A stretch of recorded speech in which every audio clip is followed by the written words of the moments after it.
Assalamu alaikum wa rahmatullahi wa barakatuhu. Welcome to another episode of Islam for Europeans. And I'm pleased to have Brother David Williamson. He said he's been a longtime fan of the channel. We've been talking back and forth on Twitter. And yeah, he has a lot of questions and a commentary about the channel. Yeah, David, assalamu alaikum. It's great to have you on the show. Walaikum assalam warahmatullah. Thank you so much for having me, Robert. Appreciate it. No problem, no problem. So tell me a little bit about yourself. You don't have to give like a full disclosure on like your conversion story, but just give like the Reader's Digest version. Who you are, where you come from, and things like that. Go ahead. Yeah. Bismillah, alhamdulillah, salam rasulullah. I was born in DC, lived there my whole life. I'm now a student at the University of Pennsylvania. I converted to Islam in about 2 years ago, in 2021, and I run the dawa at Penn MSA. And yeah, I'm really passionate about Islam. Really passionate about sort of, especially sharing Islam with non-Muslims, just from my background and understanding like, okay, like how can we best like reach the message? And that's actually kind of why I came across Robert's your channel, because I was just like, okay, like he is an interesting approach. Like this is way different to anything I've seen. I'm like, okay, let's see what he's saying here. And I think he had some really interesting insights. Um, so yeah, that's kind of briefly about me. Um, Nice, yeah. awesome, great. So, yeah, you said that at your university, you're basically like the head of like of the Dawa team there. So, you just tell us a little bit about what kind of functions you and the MSA team there does when it comes to like Dawa events. Go ahead. Yeah. So basically I've always, like, a couple of years now, I've sort of seen the importance of like sharing Islam with other people. And I've always done it like kind of on a micro scale, just because like when I converted to Islam, I was in high school and like all my friends were like, okay, what's going on here? So I'd always like, sometimes there'd be conversations about Islam, religion. I'd always just convey what I knew. But it was never like sort of like this like formal like street type dawah. And it was actually one of the ICNA conventions. I went to the ICNA convention last year, and they had like a street dawah thing that was going on. And I started giving it with a friend and met a lot of really good brothers there, and it was a really good time. And I was like, damn, we gotta do this more. And we tried to set up like a committee at my masjid, but I went off to college before we could start doing stuff. And then I was like, you know what, I should start doing this at Penn, because I actually, like, there was like a vacancy on our board for the MSA, so I was able to, alhamdulillah, like I interviewed for the position and I was able to get on. And I, like, couple months, like about a month in, I was like, okay, I'm just gonna start with the dawah. It's very bare bones. We had some Qurans lying around, whatnot.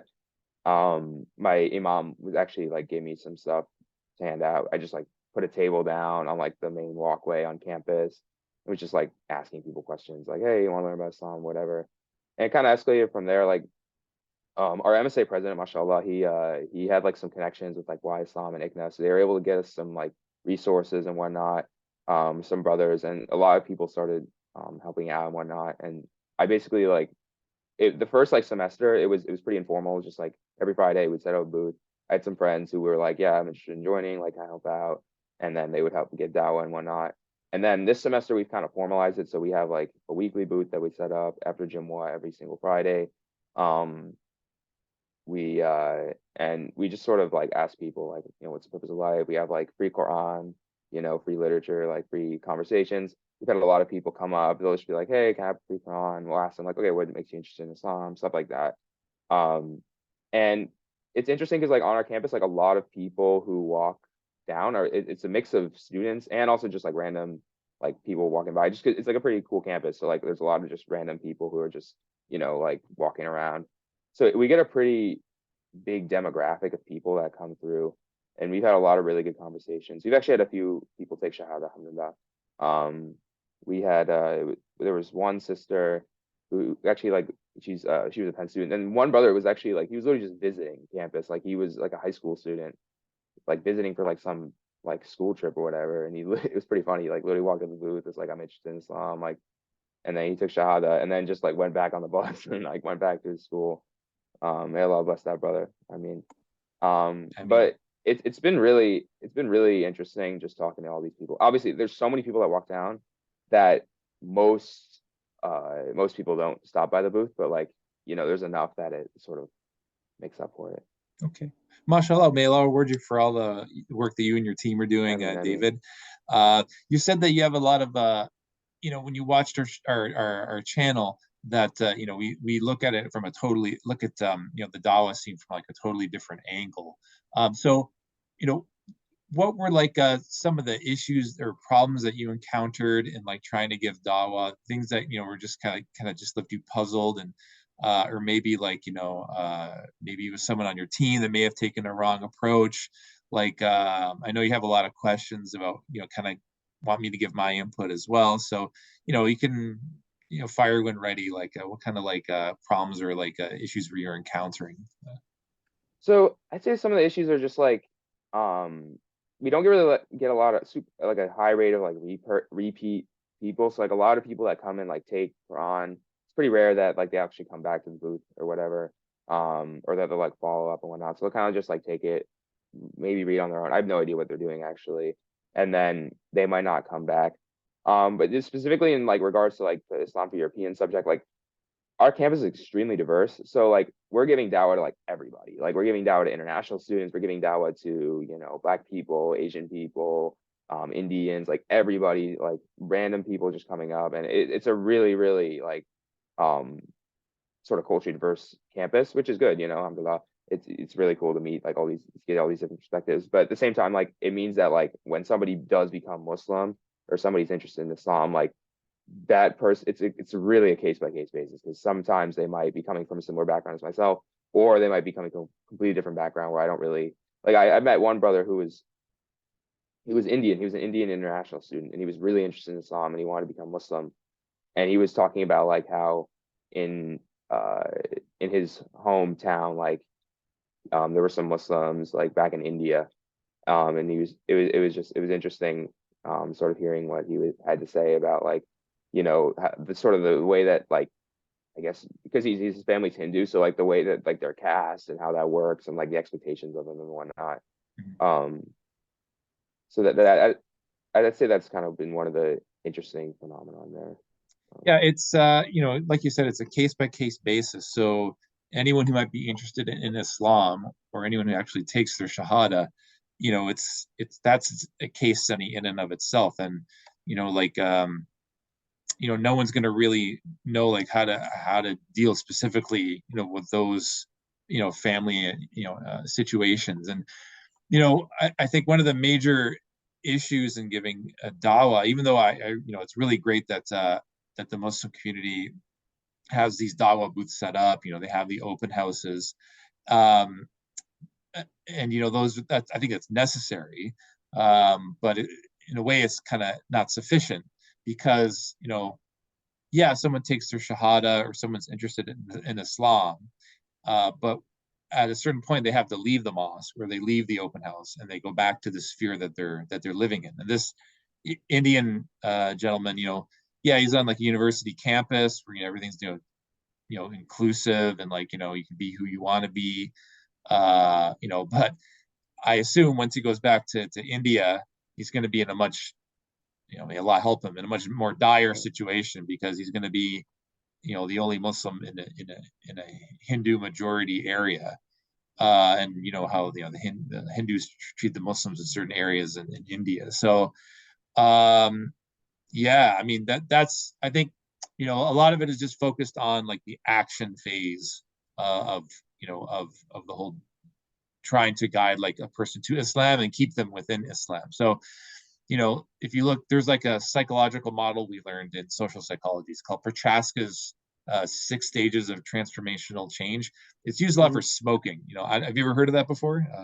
I think I might have seen you mention it once, but could you go over it briefly? Yeah, so the 6 stages, for example, if someone's quitting smoking, you have pre-contemplation. So maybe it's like a smoker who's not even thinking about quitting smoking. So what do you do to get them to the next stage? That would be contemplation, when you're actually thinking about quitting smoking. Like what would that entail? Like how would I cope? Then the third stage is the preparation stage, where you've made the decision. Okay, I want to quit smoking, but I have to be prepared, because when I do finally quit smoking, there's going to be a lot of challenges that I'm going to encounter, right? So those first three steps, if we, look at like, taking someone, who's interested in Islam and bringing them to Yeah. Islam, there's almost no discussion about that. Okay? Almost all of the, the dawa booths and things like that is all about the action phase. Let's get them to take their shahada, stage number 4. So someone's quitting smoking, the action phase would be, I've quit smoking cold turkey, right? So, and I can understand why there's so much focus on that stage, because Muslims aren't really pros in the first 3 stages or the stages that come afterwards. And there's such a huge reward in guiding, in, help showing someone the door to Islam. And then after the action phase is the maintenance stage. Someone's quit smoking. How do you maintain that so they don't take up smoking again? And Muslims don't really think about that stage either, because once someone takes a shahada, they kind of like say, okay, come to the mosque. Like we'll take you in. Like we'll have someone follow up with you. Come to the Quran class, which are all really important. But at the same time, this person is going to go back to their non-Muslim family, right? So. And then finally termination, which is like, you don't need our services anymore. You can function on your own. So I think the overwhelming majority of dawa is focused on the action phase, and they kind of really don't really know how to deal with the other 5 phases. And that's kind of, what we're trying to get at. Yeah. So a lot of this is beyond our scope, but still you can kind of start to think of things like, okay, someone says, I want to take my shahada, but I'm not really sure if I want to, like, I don't know what my family will think. That's something that, like maybe a dawa booth or an MSA might be able to think of, but I mean, these are questions that, we haven't even started to explore as like a Muslim community. So, I know it's a lot to take in, but that doesn't discredit the work you're doing. I think it's really super important. But alhamdulillah, it's great that you're actually, we're actually starting to think about these integral aspects of keeping someone within the fold of Islam. Yeah, I've noticed it, like it takes on different, it's just like it's there's so many different, like I said, there's so many different people I've talked to or thinking about Islam that it takes on different like forms depending on the person. Like I know like the one sister that converts to Islam, like she comes from an African American background, and she was saying that her mom was like very sympathetic towards Islam. Like she was thinking that her mom might even become Muslim. Like she was like visiting the mosque and stuff like that. Like um and she's like been making a decent amount of friends through the MSA and whatnot. That was kind of one of the things about like college dawah that kind of made me think about is the fact that like there is like a social sort of network you can join through the like the Muslim Students Association, and you might not have that if you convert outside of college. Like you probably had this experience, like you're like sort of like initially, like when I converted in high school, there were very few Muslims in my school. um I had to like sort of find the community. Okay, like where do I go to like actually be a part of a masjid or whatever. Alhamdulillah, like I found some really good brothers that have been helping me out a lot. But it's just like, there's not really, you kind of have to like search that out yourself, and that can be hard. And there are some masjids that are like obviously like they're like run by like a specific ethnic group, and then like you're gonna feel out of place and whatnot. And I actually like I don't think that that's necessarily wrong. Like, but it's just sort of a new challenge. Like I know a guy, he's like really interested in Islam. He like really believes in Islam. And he's like, I think it's the social consequences. Like he's just been really hesitant, and like I think it's exactly what you're talking about. Like he's like, okay, like am I gonna have to start fasting, praying? So like it's just like a lot to take on. Like um, so Yeah.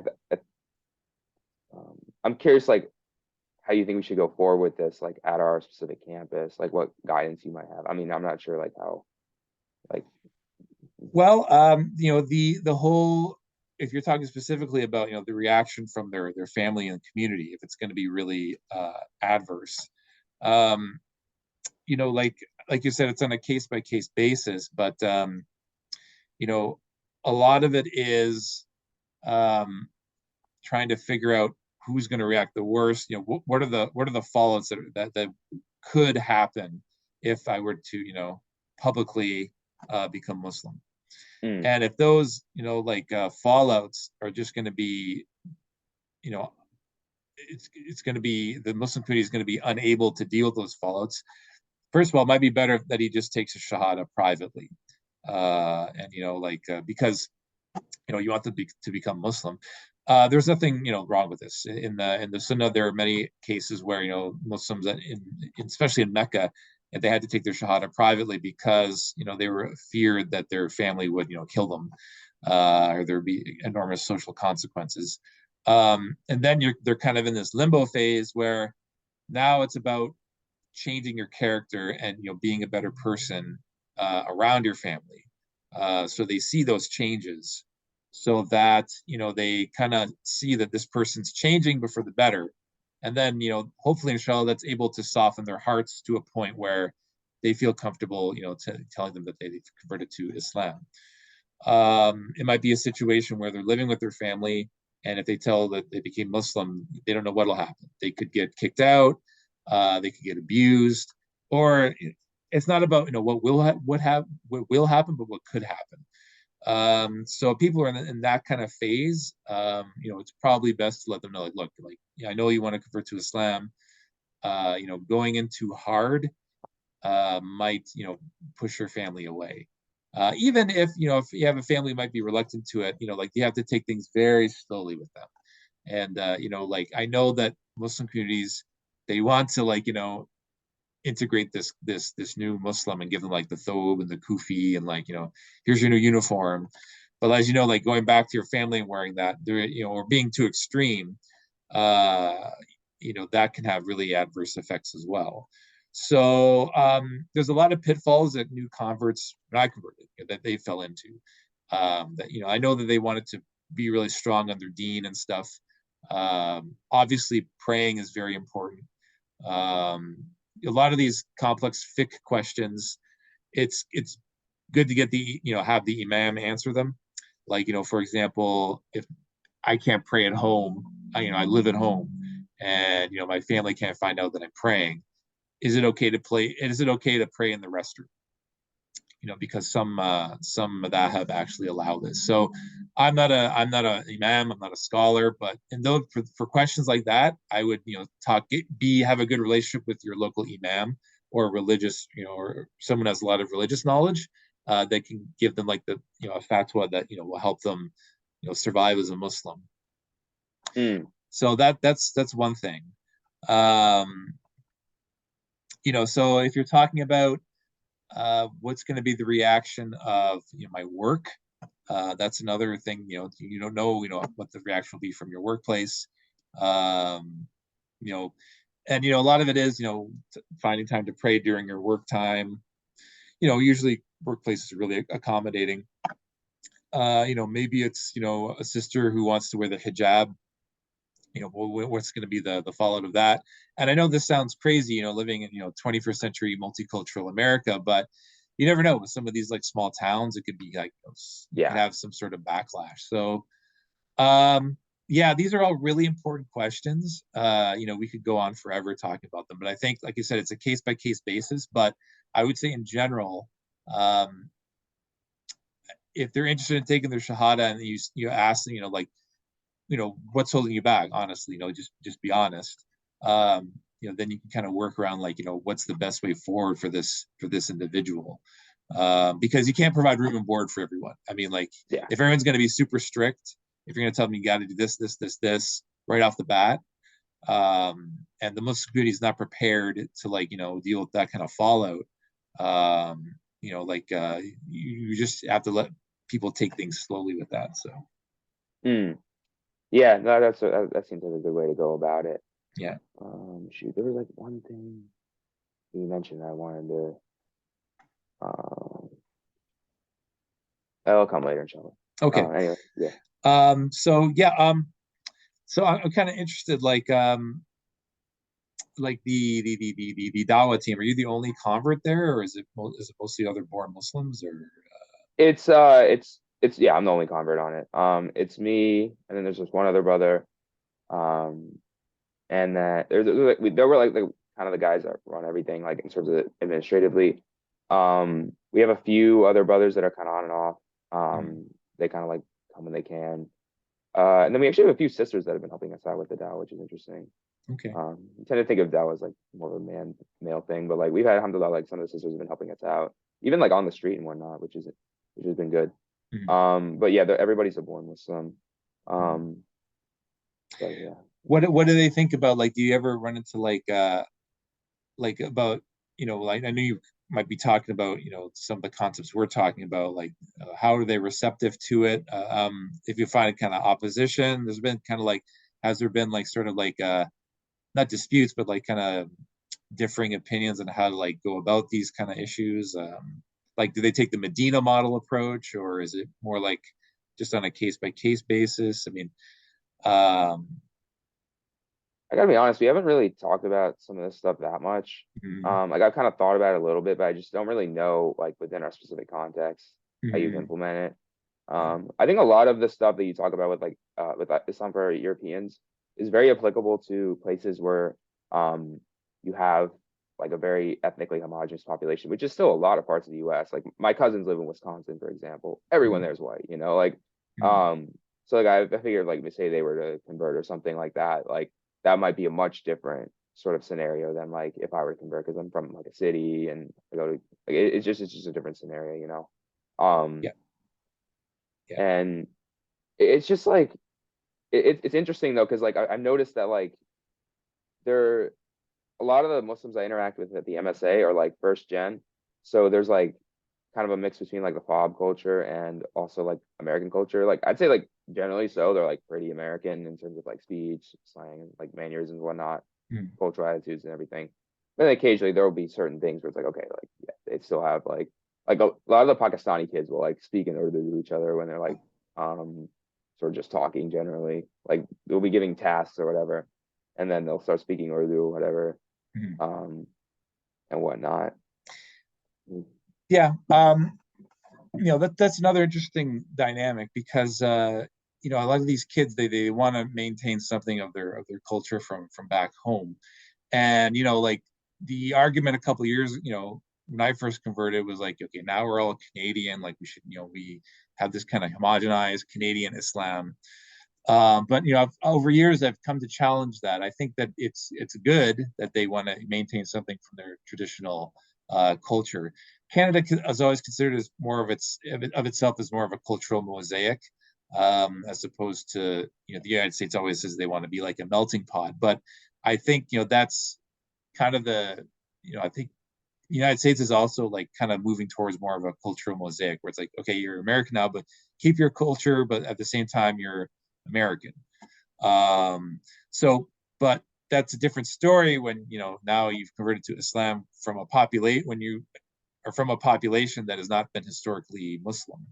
Yeah. So that becomes a big challenge as well, because now it's getting into questions about, have you rejected your identity?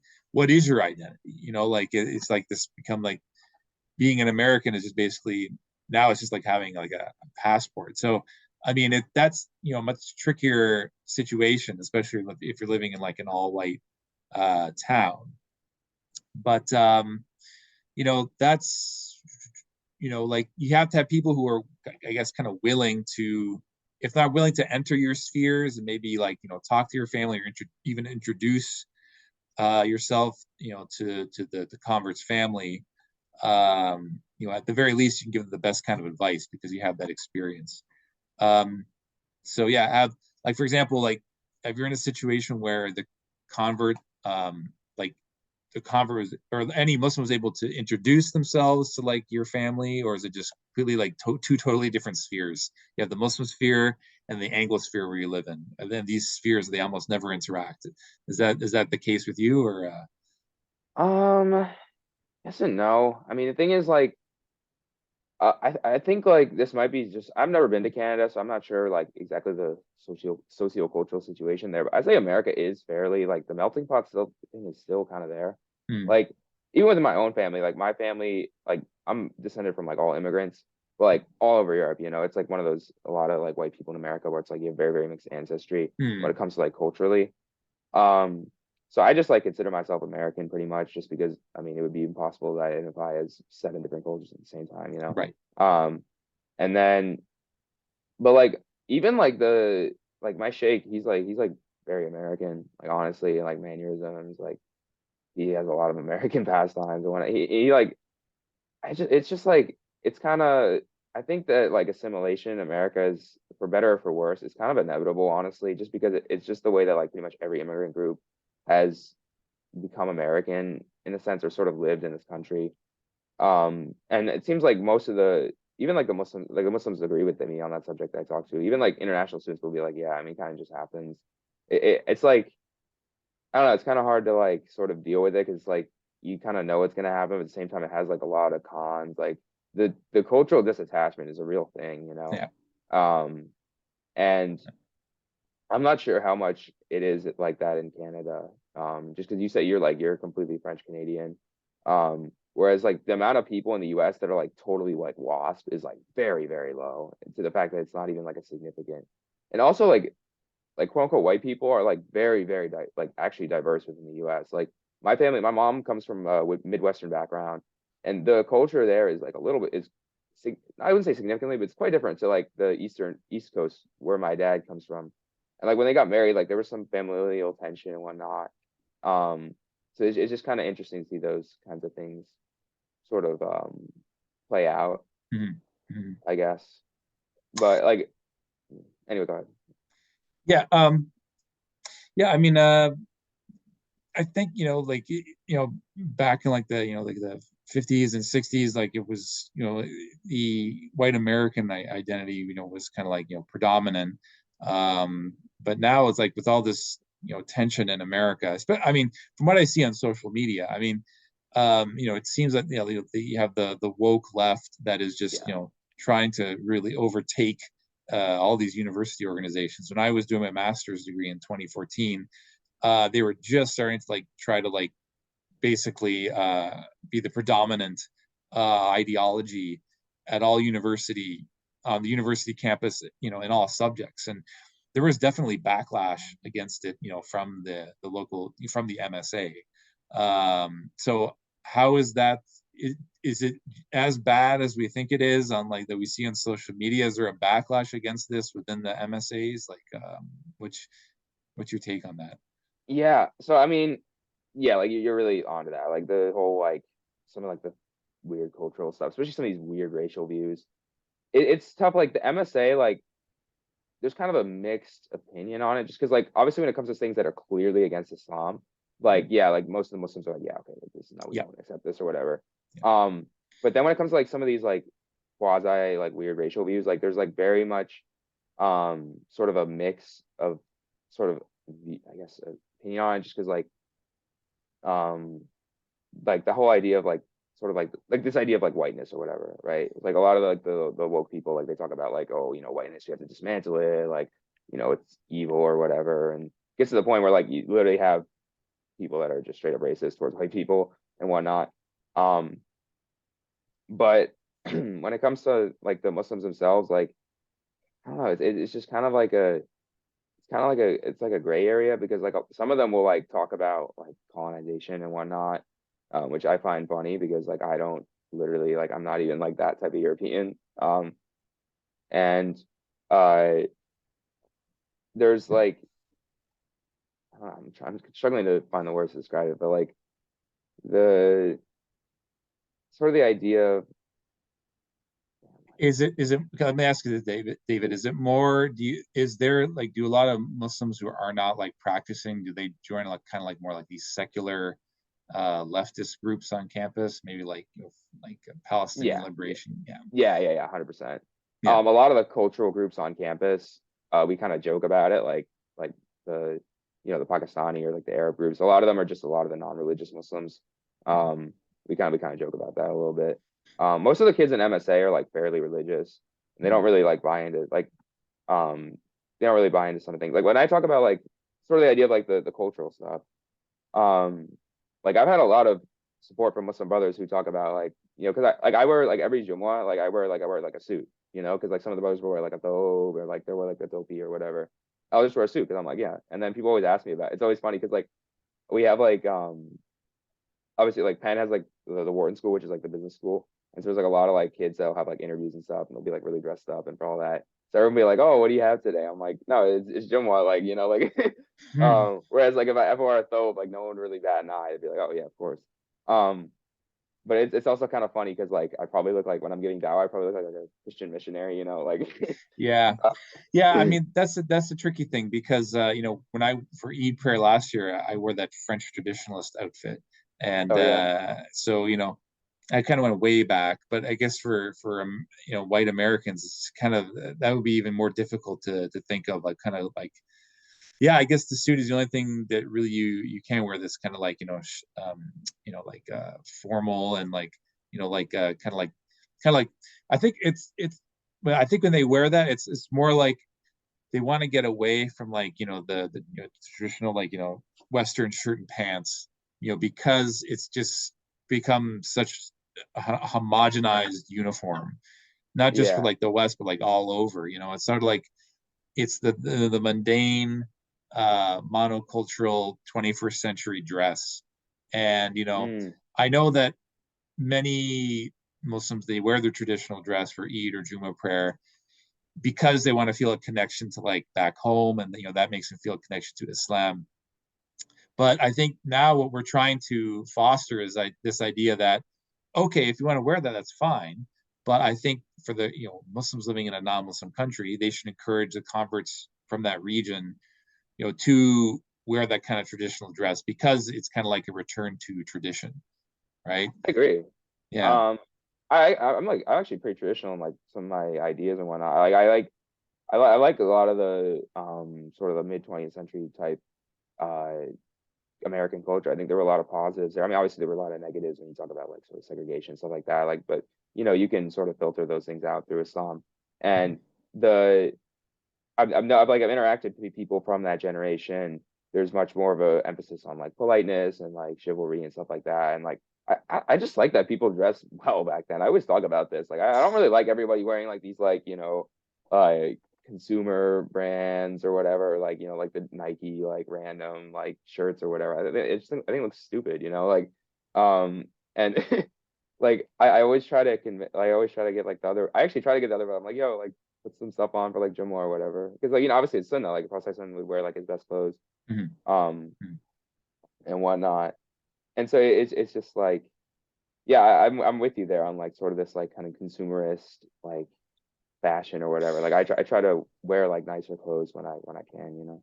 Yeah, I mean, it's a way to, I guess, present this idea without having to say a word, because a lot of the stuff we talk about is very like dense, and like it takes a long time, can kind of be tricky to explain to people. But just by wearing something like this, Mm, it creates so many like positive reactions that you don't have to really say a word. And like I think that's one way that we can kind of crack the idea of like you know having Islam as like a viable option for the Anglosphere, without having to feel like it's a foreign religion.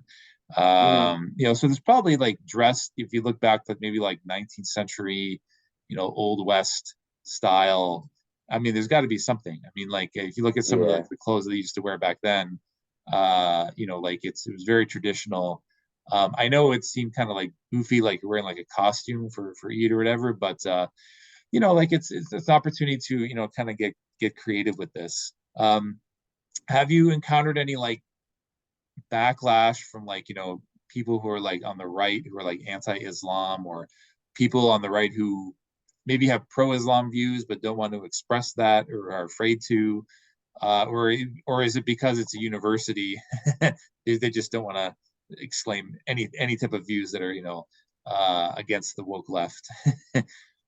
No, it's funny. Like there's so much self-censorship. That's why I say like with the MSA, like a lot of the I don't know if it's just a college thing or just general sort of sentiment among people, but like a lot of people just put their head down and like kind of just go with it. Even like really some of the like goofy combo stuff. Like it'll just be like they'll kind of just be like, all right, whatever. Like I or know. they like won't speak up again. It's just like it's weird. It's also like there's like a lot of like we're in like Philly, so there's like a lot of like racial tension. Like at the beginning of the school year, there was like this huge controversy about like we don't really have to get into it too much, but there was like some like sort of like displacement issue or whatever. It was a much more nuanced and complicated issue, but like there was a lot of students like sort of didn't really read into it and just kind of took up this like um very oversimplified view of it.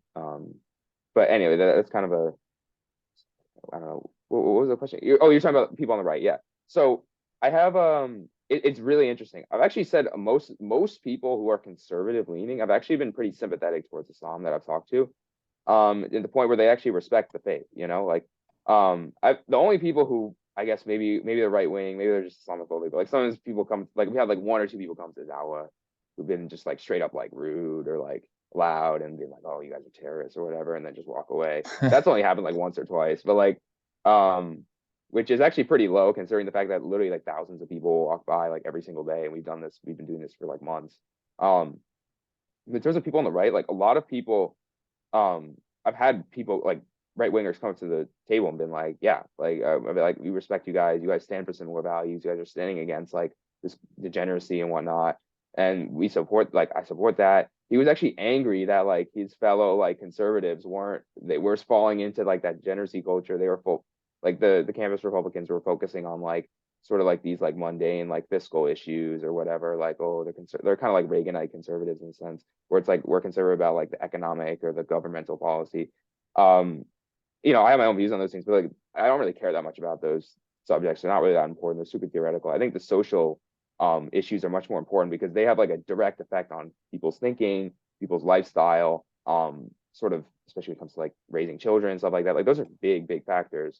Um, and so I think honestly, most of the kids I've talked to who are conservative, like they tend to be sympathetic of the Islam. That's actually like that's I think that's a huge sort of thing that a lot of Muslims like kind of need to understand, is the fact that like Islam, like the tide, I think people respecting Islam a lot more. I think the tide is kind of turning on that issue. I think this like post 9/11 era is coming to a close, especially since a lot of even conservative people have been talk about the war in Iraq being like completely destructive and whatnot, and sort Yeah. of being very critical of a lot of the post 9/11 government policy.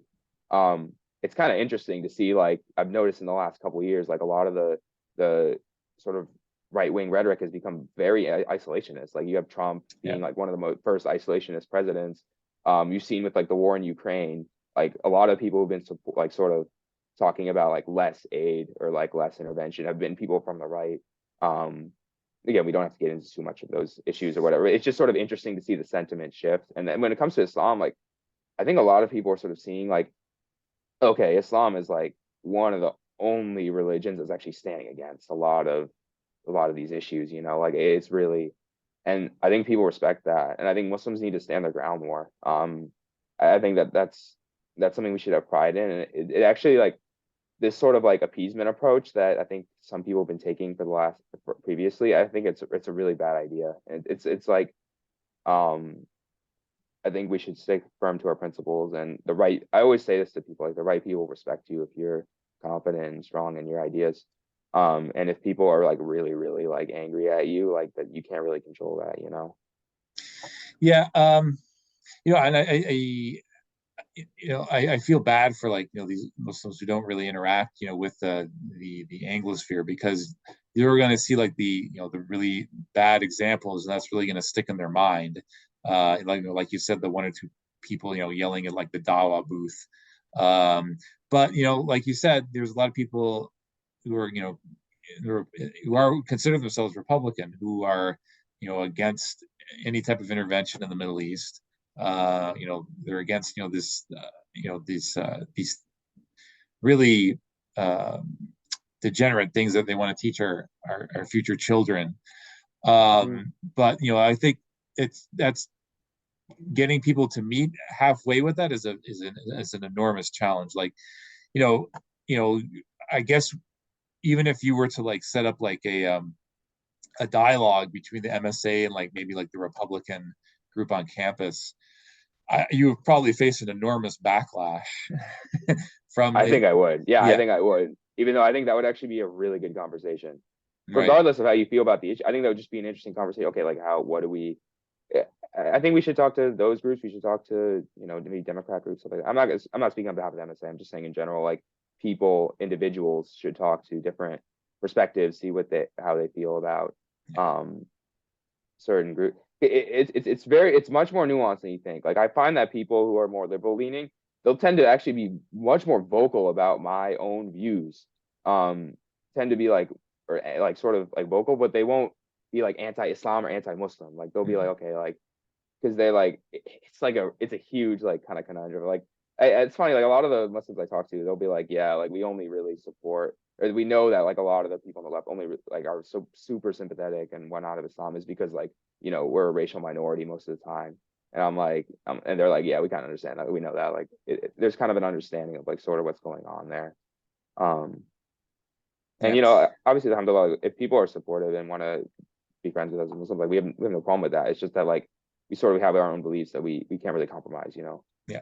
Um, Yeah, there are some Muslims, people who consider themselves Muslim on the left end of the political spectrum, and up to this point, I have an open door policy. I tell them, look, if you want to discuss these topics, you're more than welcome to come on my show, because Islam for Europeans concept would address many of your issues if you just give us a chance to like talk about these things.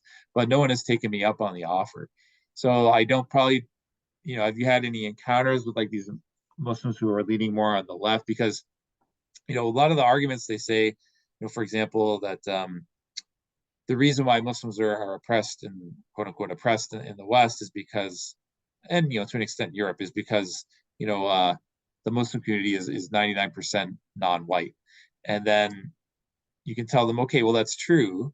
So what's the solution to that? Obviously, if there were more white Muslims, then you have a Muslim community that's maybe 10% white, and that way Islam becomes more of a fabric of the Anglosphere. In order to do that, you have to have this kind of collective approach where you're still part of the greater ummah. You're all united as Muslims, but you know, like uh, like everyone keeps their specific can keep their specific cultural identity. And then you have an actual group, and then but they don't want to see it that way. They don't even want to entertain the conversation. So yeah, that that, and there's other things too. Like for example, what are some of the other things that they say? Yeah, so like the whole idea of like the white convert becoming like the white savior. They convert to Islam, and the mm, mosque gives them all these accolades and get these high statuses. So to help in an attempt to try to acclimate this new convert. But what we're saying is that no, we don't want those high positions. We want to, have a sub community just like you guys, where we can work on the specific problems in our own community. And we don't want these kind of high white savior statuses. Um, I yeah, don't and that sort of problem I get a lot. It's like, oh, you're so much better. I'm like, bro, like you really don't know me that well or whatever. It's Yeah, just like I don't know, man. Like it's kind of like a really weird dynamic because it's like some people have like I was talking to a brother about this. He was like, yeah, I know Muslims that are like they actually just don't like white people. I don't know if like that's a minority. I think it's probably a minority, but I think it's sort of like people see me weird though is the thing. Like, what I'm saying? Like there's just like it's like okay, like you're different, like like yeah, we're you're talking about the you. When we're yeah talking about present white people, we're not present talking about company you. Like accepted. Yeah. yeah. Well, I was, if you watch this episode of Mad Mamluks, they did it like a year or two ago. They interviewed Dalia Mogahed from the ISPU, and they do a lot of like they do all the big surveys. Like they survey Mm, the Muslim community, and they said that every time they do a survey, 20% of the Muslim community that they survey identify as white. And there's even an option for like Arab there. So they're not like, Arabs who are technically white on the census. So that means that like 20% of the Muslim community is white. And they're just shocked. But every time they do the survey, it's the same thing. So I suspect that a lot of white people, they've converted to Islam, but they just don't fit in with any particular Muslim community. yeah, I don't know. I just like I don't see him. Like it's just like I've met very very deep. Actually, weirdly, I've met like there's like a decent amount, or like there's like I've met a couple like on campus, like usually from like Drexel's campus. I've met a few brothers who've converted who like white, mashallah, good brothers. I've talked about this kind of, I've alluded to this kind of stuff with them briefly. I probably could talk about that more with them, inshallah. Mm-hmm. But the whole it's just like yeah, like I don't know. It just seems like hard to believe that kind of stuff, just because like on the ground, like obviously, like I don't, you probably encounter very few. I'm not sure like what type of mosque you go to, but like, you probably encounter very few like white converts or whatever. I mean, I don't know, a lot of Latino converts actually. Yeah. Our masjid has that might be just because my masjid has like the part of Virginia is in has like a strong Latino population. That might be part of it. One of my really Mhm. good friends back home is a Latino convert as well. Um, and I've noticed a lot of Latinos have been converting to Islam, which is it's a really interesting phenomenon. Mhm. Alhamdulillah. Yeah, and they still face problems with their own family. I mean, like many Yeah. Latinos are, as you know, like they come from Catholic background, and like for the people who say that like that white people by and large hate Islam more than other non-Muslim communities. I mean, usually like the people who face the most problems when they convert to Islam are from Hindu backgrounds and Latino backgrounds or Chinese background. I mean, because Mm, they have when you convert, you have a cross section of people in your community that may have varying attitudes on Islam. Yes, sometimes you get the odd white convert that faces a lot of like problems and oppression from their family, but it's not all that bad. I mean, like my family had no problem with my conversion to Islam. me Alhamdulillah. neither. Yeah. Alhamdulillah, Uh, that's great. Alhamdulillah, alhamdulillah. But I think another factor you have to look at is that there are probably a lot of white people who are interested in converting to Islam, but uh, they don't take their shahada or don't fathom going to a dawa booth or entering a mosque because their family would have a negative reaction to it, right? So that kind of Mm, siphons off a lot of white people from converting to Islam because it's such a taboo uh, subject, right? Within their community. I mean, if you're African American, it's Islam has become like a fabric of the yeah. African American experience, whereas for white people, it's completely the opposite. Islam was like the historical enemy, 9/11 and all that. So I think what's happening is that when your friend said, "Oh, mashallah, you guys are so much better than us," I think what's really happening is that if there wasn't like these barriers for white people to convert to Islam, you would have like a various levels of religiosity among the people who do convert. You have people who are just hanging by a thread, some people who are very practicing, and everywhere in between, just like every other community that exists. Mm, So I think a lot of masjids and MSAs when they see like the odd white convert that comes in, it's almost like they're just seeing the end result. They're not seeing the reasons why people don't convert to Islam in the first place, which are a multitude of different factors. yeah. No, that's the thing. Like I think about a lot is the fact that I'm very much an exception. Like it's just like it's I. The thing that makes it hard is it's hard for me to give like general advice because I know that I'm not sure like how valuable it is. Like they'll be like, oh, well, you have this experience. I'm like, well, my experience is going to be way different than other people's. Mm, Especially like rural. I think rural backgrounds in general is much tougher for white people to convert to Islam, and that's a lot of white people in the U.S. yeah. Um, I actually don't even racialize it because I knew a guy who he came from like a Christian family, um, and he was like struggling to tell his parents that he wasn't white, he was struggling to tell his parents that he wasn't that Mm-hmm. he became Muslim, came from like yeah, so it's just like uh there's just like I think you really kind of hit the nail on the head there. It's just like there's the huge selection bias, and I think actually Muslims are very aware of this. It's just that like there's not like there's just so many like solutions that are hard to like sort of come up with, you know.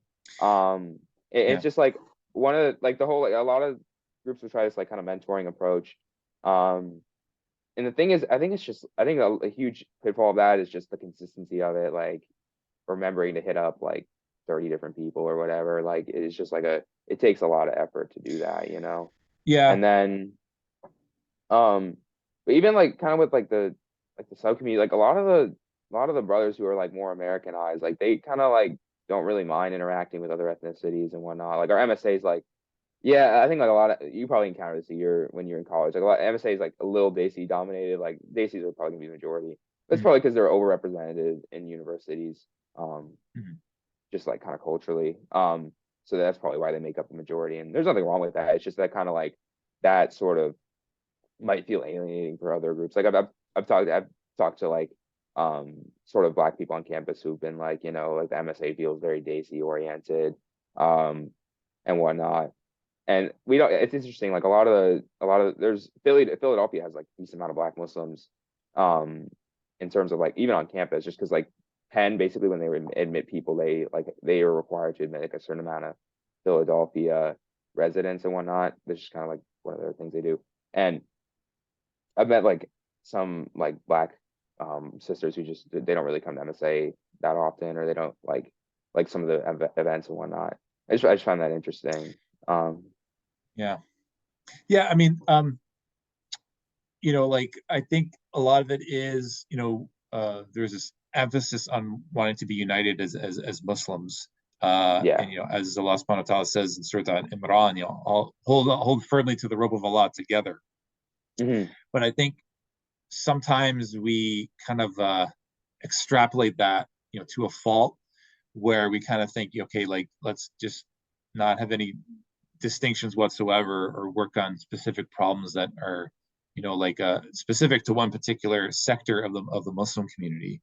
And when you have multiple different communities of Muslims living in totally different spheres from one another, that's a totally different world than Medina in the 7th century, where everyone lived in the same city, right? Yeah. So I can understand why the knee-jerk reaction to a concept like Islam for Europeans, or the features with my buddy Bilal, who looks at it from African American perspective. I can see why the knee-jerk reaction would be to reject this idea, but you have to look at it, like I use the analogy of a like a health network in like a city. Like think of all the health professionals, in a city, doctors, dentists, podiatrists, Yeah. pediatrics.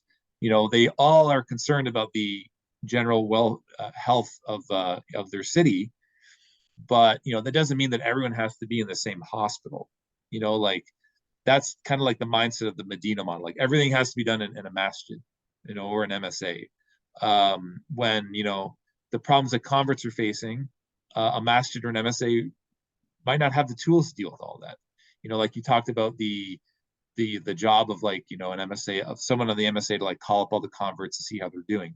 I mean, yeah, that's great. I mean, That wasn't. I should kind of clarify. That wasn't for MSAs. That's like a lot of like DAO organizations. yes, That's kind of the approach they take. And yeah, I'm not super sure on the effectiveness of it. I just remember like my sheikh was telling me that like a lot of huge, like we were thinking about doing that with when we were starting our DAWA committee, and he was like, yeah, that isn't really going to work long term. Like he said that can be really hard to sustain. yeah, no, absolutely. And that's not an anomaly. Other masters tried the same thing, and it falls flat, because you're just basically calling someone, and you're not entering their spheres. You're not offering to talk to their mom or their dad or their cousin, to try to incrementally, get them to feel comfortable with their son or daughter's conversion, right? And if they do suggest that, it's like, okay, we'll have them come to the mosque. Okay, well, they don't want to go to a mosque. They're terrified. They don't Mm, want to go to a dawa booth. They don't want to be seen in public talking about Islam. So that's a totally different ball of wax. And you may have a situation where okay, my mom's opposed to it, but my dad's okay with it. Maybe I can get my dad to meet other Muslims at like a neutral location. So it's all about incrementally getting your family members to go in the direction of they're okay with my conversion, right? And the more you can do that, which takes some time, the better the situation is for those Muslims. yeah, But a I mosque think isn't going to solve that. yeah. No, I think getting to know once you actually know Muslims, I think that's like a huge part of it. Just because a lot of people I've met who are like interested in learning about Islam, they're like, oh yeah, I have some Muslim friends, and it seems like I want to learn more. Like it's just kind of like having those friends and whatnot, like who are Muslim. Yep. And it's actually like you mentioned, like sort of the black sort of when black people convert to Islam, um, there being more of a cultural element to that. Like both of the people who take a shot at the booth have been African American. Mhm. And they've said that like, yeah, I had Muslim friends at my school, or like Yeah. my parents are like fine with it, like Yeah. and I think that like even like in Philadelphia, like I during Ramadan I've been going to other masajid around the city. Like there's this one masjid, mashallah. I'm not sure if you know Sheikh Tahar Wyatt. Um Mhm. he's actually you're familiar with him? Yep. Yeah. His masjid, and it's his masjid. Mashallah, that community is amazing. Like it's pretty much all black. Like everybody there is African American. There's a few like Arab brothers that are like, but yeah, it's the same. Like the Arab brothers come in, they're very welcome. No one's like, oh, and like we came in like as like a bunch of us came in just to visit and whatnot for Tarawih and everything. Mashallah, the brothers there are like everybody's coming up, introducing themselves, saying salam, hey, what's up? Like it was very, very welcoming community. And like alhamdulillah, I was sitting with a brother. He's a mashallah, he's a very well versed student of knowledge, and he was saying like, wow, this is really beautiful. Like imagine like going back home and telling your aunt, like he's like, if I like went back, he was talking to this Arab brother. He's like, imagine you went back to Kuwait and you told them that like in America there's this group of African Americans that are practicing Sunnah and they have this really strong community. Like how proud they would be that like Islam managed to get all Yeah, over the world like that. And I, yeah, I think that like that has honestly it's helped them out so much. Like those brothers are like very, very strong. Like they're very well connected. mhm. Um and they're not like exclusivists either. Like I said, it wasn't like, like I'm white. Like, I came in much like, and if there was any group that they're gonna be like, oh, who's that guy? It would have been me. But that was not the case. Like they were like, yeah, like very, very friendly and whatnot. Yeah, Um our biggest supporters of Islam for Europeans is the African American Muslim community, because there's Makes sense. overlap. There's definitely overlap. We're both from, born and raised in the West, and they kind of get where we're coming from, because they still have, if they convert to Islam, they still have to deal with the fact that like their family's from a Christian background, or maybe they're not practicing Christians, or they have, they have to deal with a lot of things like dogs, or their non-Muslim relatives or like friends wearing bikinis and stuff, and it's just haram environments. That's there's definitely overlap, and they're a lot more candid, in saying, yeah, we want like like it would be cool to have like a white Muslim sub community somewhere in the breadbasket of America. Like imagine if there was like a whole village in like maybe like Kansas or Nebraska that converted to Islam, and like you're a Muslim family driving through like the central part of the states, and you don't know who you're going to encounter. Like gun-toting MAGA, like Confederate flag waving Republicans, who knows? And you stop at a village that's all white, but there's a large Muslim community there. It's almost like a safe, like a lily pad and like a stream for like a frog. Like you feel comfortable there, because even though they're white, they're Muslim, right? Yeah. So, and this would be very easily implementable. I mean, like it would just, like you said, it's a matter of getting the Anglosphere to accept the idea that white people can be Muslim, and not lose who they are or feel like a traitor, and like provide uh, an avenue to protect their kids from like these ideologies that they're influencing us with. And a lot of these small towns, like they have like churches that are completely abandoned. I mean, like be really easy to refurbish them and turn it into a masjid. So I mean, Yeah. I think that honestly, that's probably the perfect application for Islamic Europeans, just because you have a homogenous population. And like you said, it's much easier to preserve the culture. That's why I think you mentioned this in one of your videos. I think the mass conversion aspect of it is like huge to the preservation of the culture. And that's like one of the biggest things is like white people have not like, in terms of in the West, obviously because there's white Muslims in like Eastern Europe, have not converted like in mass per se. Like the Black American Muslims converted like, you know, hundreds of thousands of them after W.D. Muhammad changed the mhm. Nation of Islam towards Sunni Islam, like hundreds of thousands of them converted to Islam basically at once. So it's like, okay, like, we're all Muslims still. And like, it's like, we don't really have to give up. Like you said, you don't have to sort of become Arab. There's been a little bit of that sort of with the rise of the Salafi movement in like the 90s and whatnot. But it's no, I think that would be a really kind of cool vision. There's like this one brother. Have you heard of that guy who's like his name's like Muslim Cowboy or whatever? Yeah, Uh, yeah. yeah. Uh, I kind of I don't know too much about him, but I just remember I watched like some like Instagram video of him like wearing a thobe and like a cowboy hat, and I was like, oh, that's kind of cool. Like, Yeah, you uh, probably noticed that a lot of African American brothers, they wear the urban dress with the thobe over it. So yeah, I've noticed that. Yeah, I find that like cool. They'll have yeah, like J's on and like wearing the thobe. I'm like, okay, like, right. So yeah, I mean, those are things that are. and Muslim Cowboy is great for doing that. I mean, that's on an individual level, though. What we're trying to do is try to get it established at a group level. Yeah, But at the exactly. same time, like we have to be very careful of this because we don't want to become exclusivist either, because you can make all sorts of straw man arguments about this idea. But I think, like if we're able to implement this, I mean, we'd have to have and we have like chapters all over the West. I think it could catch on really quick. It's about, we're just at the conceptual phase, and it's about making this idea implementable and applicable. And we want the same thing for any other community, not just for those of Indo-European descent. I mean, like Yeah. first Native Americans, Chinese Canadians living in Toronto. I mean, like we wish the same thing for all cultures across the globe. Yeah, no, I think it's I think that's a very, very good mission. I mean, notice like groups like IERA when they do dawa in like, the Philippines or like in like these villages in Africa, like a lot of people in the village will convert to Islam. And it's like that's like a very comfortable environment for them to sort of grow up in with their deen and whatnot, like sort of develop in their deen. Because like, okay, I have peers around me who are also Muslim, and like we can sort of we're in this together.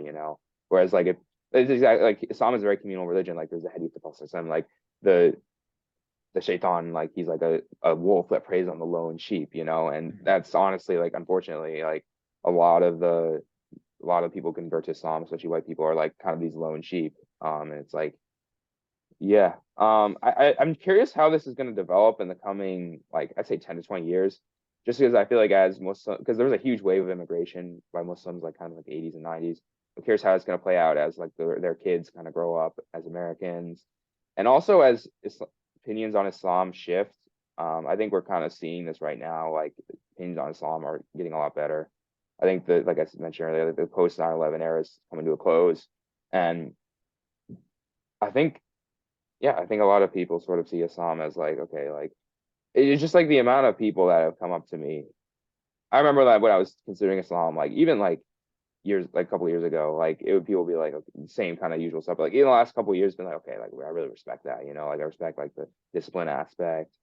Because I think it's just like once you get older, you kind of realize that like you kind of need these things in your life, and you're like, okay, like Islam is like really, really powerful in that Mhm. regard, and it just improves people's lives, and people can respect that. Even I've had atheists come. I was talking to an atheist guy yesterday. He was like, I respect Islam as a powerful force for good in the world. And he's not even religious. And so it's just like, um, I Mhm. think inshallah, like the opinions are slowly shifting, like kind of away from this Islamophobic rhetoric. And I don't know. I'm curious how the future's gonna play out. I'm curious too, like inshallah, may Allah guide all the peoples to Islam.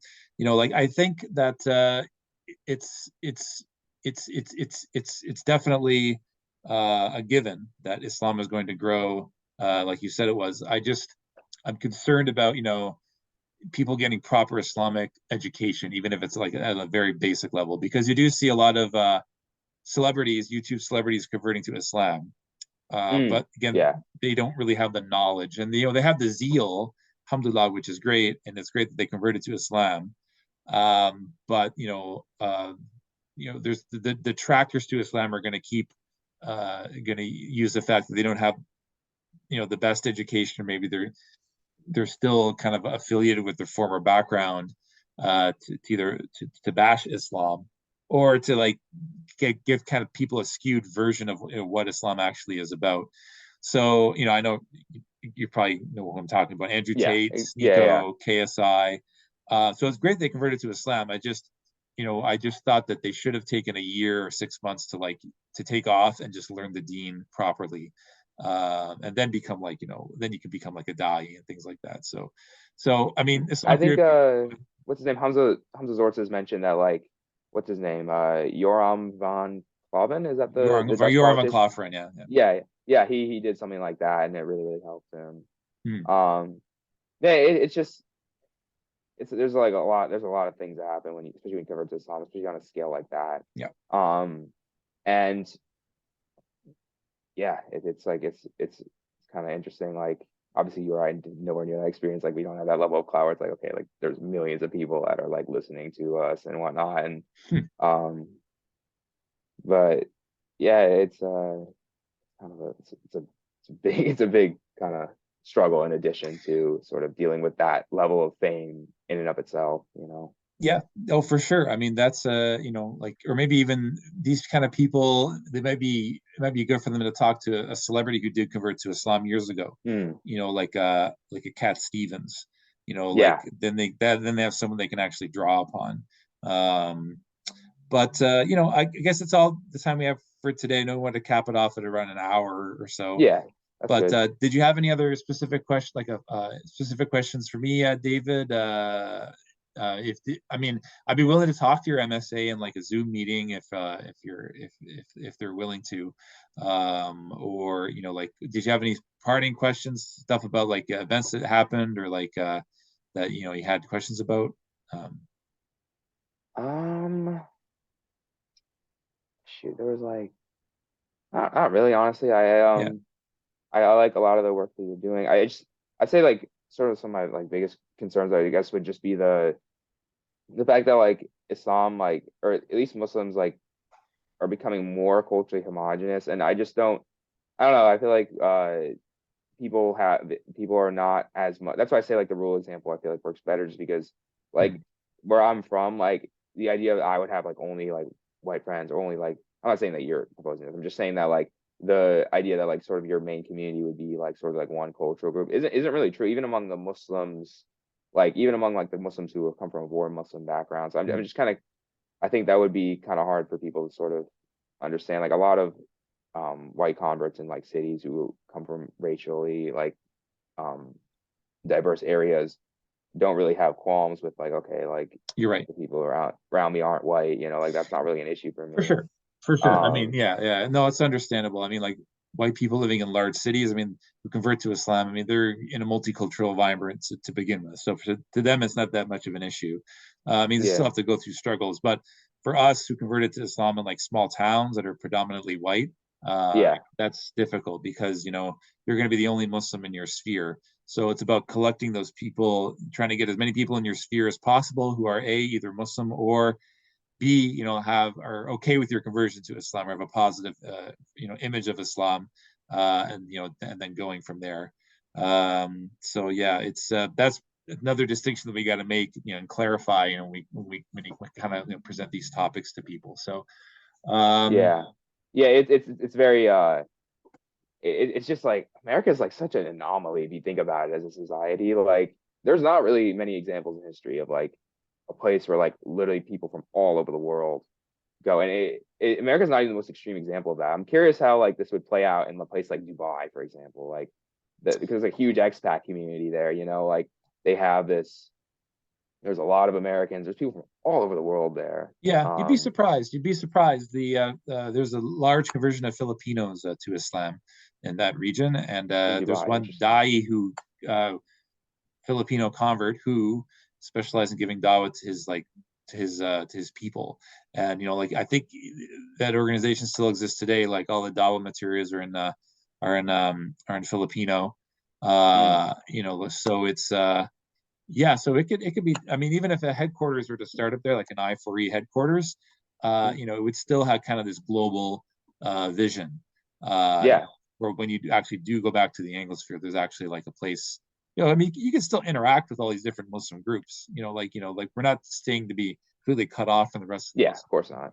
but it's more about like feeling that you have people from the same experiences, that you can relate to and help spread Islam within your own community. So Yeah, no, that's the thing. That's a good way of putting it. And also like, sorry, just one last point. Like yeah, in America, like when people, I think some of the laws that are in place actually make make it much more like people kind of coming together. Like for example, in America, like if you're born in America, you're a citizen no matter what. Like that's, I'm not sure how many other countries have that, but like that sort of allows for the fact that like, okay, like somebody can literally just be completely foreign in a sense, like ethnically or whatever, and they can just become American. Like that was really like that's how like my family went through it. Like they were like a long time ago, like 100 years ago, they would have been considered like, oh, we're these Italians, we're these Irish people coming to America. But then it's like, like now it's like, I'm the pretty one of my friends joked, he's like, bro, you're on default settings, bro. Like